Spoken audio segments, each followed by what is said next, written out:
Good morning and welcome back to the channel. If you're new here, my name is Jared, and I'm back at it here in a local park. And today I just want to talk about a little bit about what's going on, what I have in my camera bag, the bag I'm using, the camera equipment I'm using. I did switch from Canon to Sony, so I'm going to go over that.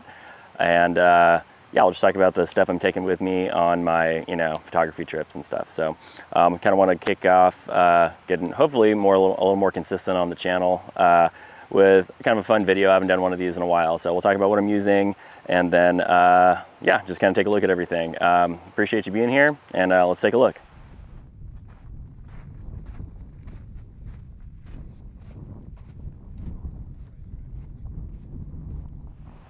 All right, so I am using the Shimoda Action X40. I'm using the Action X50 for the last few years, but I decided to switch to the 40 because I'm going to be going on a plane trip. I'm flying to Utah, and I wanted something that was a little more airline friendly, airline compatible. The 50, you can kind of get away with it, but it's not the best, and it takes up a lot of room. So this is kind of like the sweet spot, I think. Gives me a lot more room in here, and like I said, it's just a little more travel friendly, which was kind of the main reason I switched to it over the 50. I'm still hanging on to the 50, but I think this is probably going to be my main bag for most applications. Now, it's made out of the same material as all the other Action X stuff, all the other Action X bags, and it carries the same. It's super comfortable, just has a little bit of a smaller footprint. It did have some updates across the back, or the front, I guess. You do have a zipper that goes all the way across, which is nice. The last one had individual ones, so it makes it a little easier to kind of get to your stuff. The side tripod and water bottle pockets, they are detachable, so you can actually detach them and put them on your waist, your hip belt, if you want to like keep a lens like super handy next to you or something like that. If you're like switching lenses or something a lot in the field, you can do that, or you can just keep them here, or you can take them off completely if you're not using them. I use mine for my tripod and then a water bottle on the other side. So all in all, those are nice updates. The hip belt is removable now. I don't remove it because I like it, but if that's not something you're into for comfort or whatever, you can remove that now. And then you also have a luggage handle pass-through, so you can hang this on your luggage bag when you're traveling, which is another nice feature that they kind of took from the Explorer version 2. So this is a nice update with a lot of convenience features that they added. And there's also a hidden AirTag pocket down here, so if you're traveling, obviously don't want to lose your bag, you can put an AirTag in there and know where your bag is at all times. So those are some nice updates with the Action X version 2 40 liter here. Really nice bag. They're just super comfortable, and anytime you're using a camera bag for hiking, there's going to be some trade-offs. Obviously, a hiking bag is going to, like a dedicated backpacking or hiking bag is going to give you better weight distribution. This does a pretty good job of that. Overall, it's pretty comfortable. All in all, this is a great bag, and I'm really happy with the Shimoda platform, and their line of bags has been really good.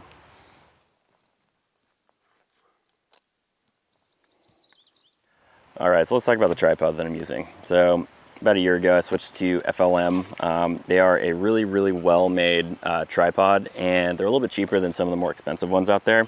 Let's move the bag over so you can see a little better. So yeah, carbon fiber. This is the shorter one. So I was using the FLM, what was it? The CP30 L2, I think it was. So it was a little bit taller, larger footprint. This actually has a much smaller footprint, but it's still a lot taller than my previous tripod that I was using. It's been really great.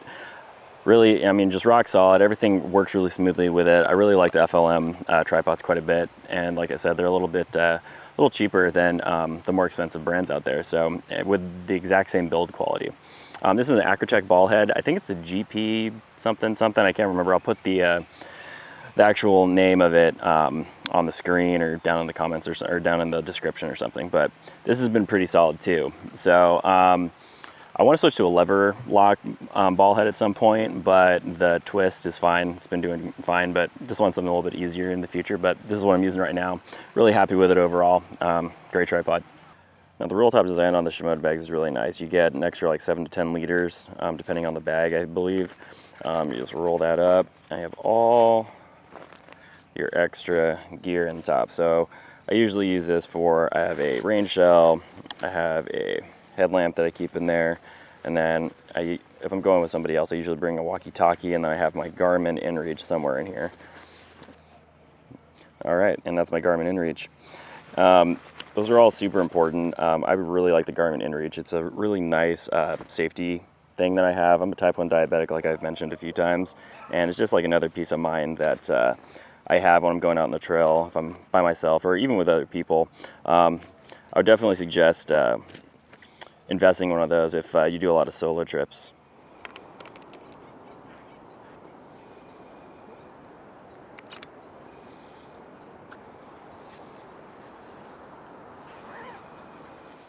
All right, so I had to switch positions there a little bit. Sun's starting to kind of come through the trees. But let's see, talk about the camera first. I've talked about it before, but I did switch to the Sony a7R5. This has been a great camera. I used Canon previously, and before that I was on Sony. It doesn't really matter. I'm not a brand loyalist, obviously. I use whatever's good for, creative, just creating things. As long as my camera's not getting in my way, that's all that I really care about. It doesn't matter what brand I'm using.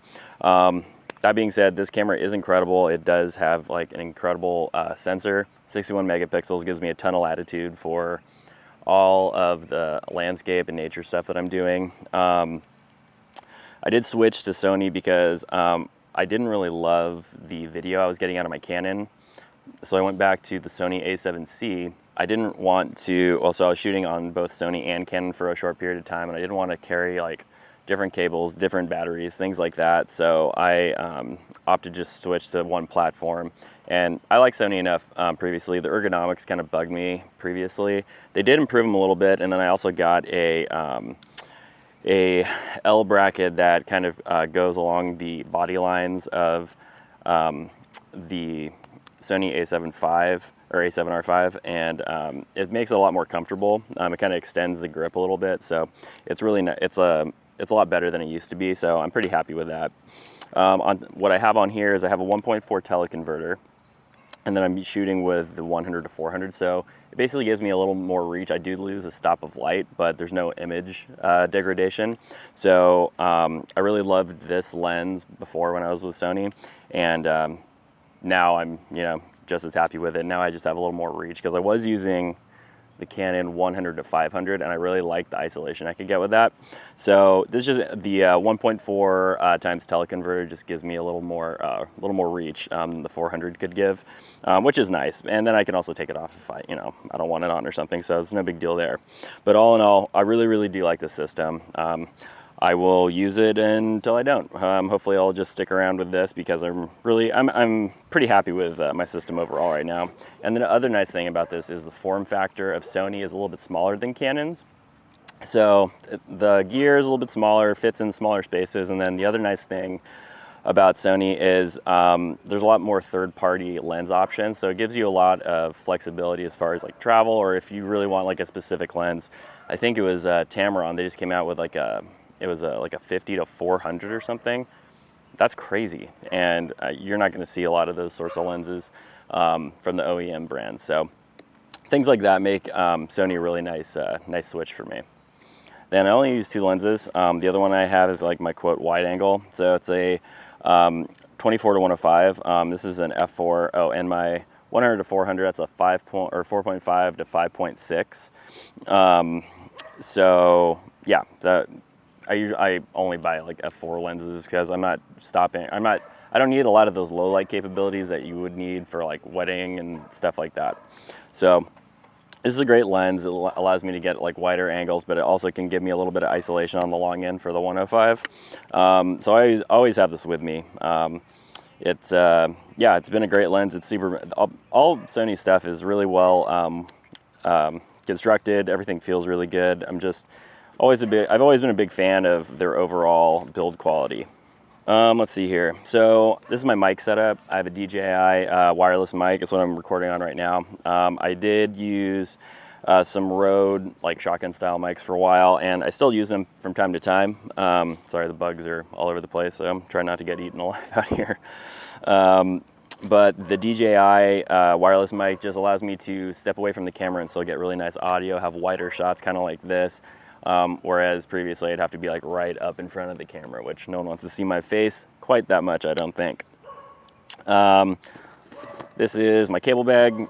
This is just from Think Tank. I bought it on Amazon. It fits perfectly right in the bag. And I have a Anker, just small battery bank in case something, I run out of power or things like that. If I'm in the field too long, need to charge my phone. I have an insulin pump now, so if I need to charge that, things like that are really important as far as keeping, juice, battery power where it needs to be.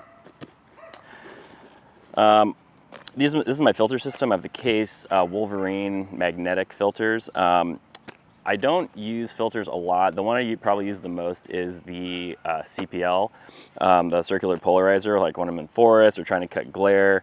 I don't use a lot of the NDs very often, just because I'm not shooting a lot of that stuff. But when I do have them.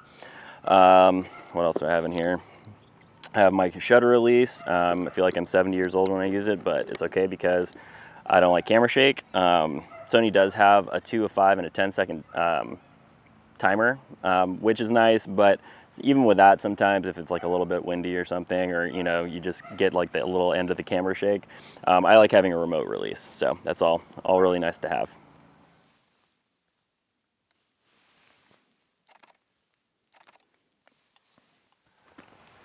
All right, and that is my current setup. The Action X40 is, I think, probably the perfect bag for me, size-wise and how much I can carry in here. I did have the 30 a while ago. It was a little too small. 50, not too big, but a little too hard to get on flights with it, but I really like the expandability. So really excited to keep using this bag going into the future. And then, yeah, all the camera gear I've been using has been solid. So real pleased with all of it. So that's kind of the end of the video. I appreciate you being here. Thanks for following along. I know haven't been super consistent with posting, especially over the summer, but hoping to get some more consistency going here soon. But yeah, if you're new here, consider subscribing. Liking the video really helps me out, and I'll see you in the next one. See you later.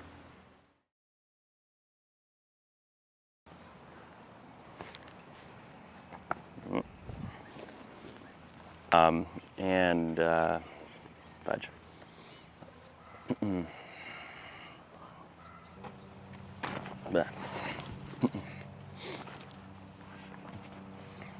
All in all, really happy with these bags right here. Bugs. Blaine.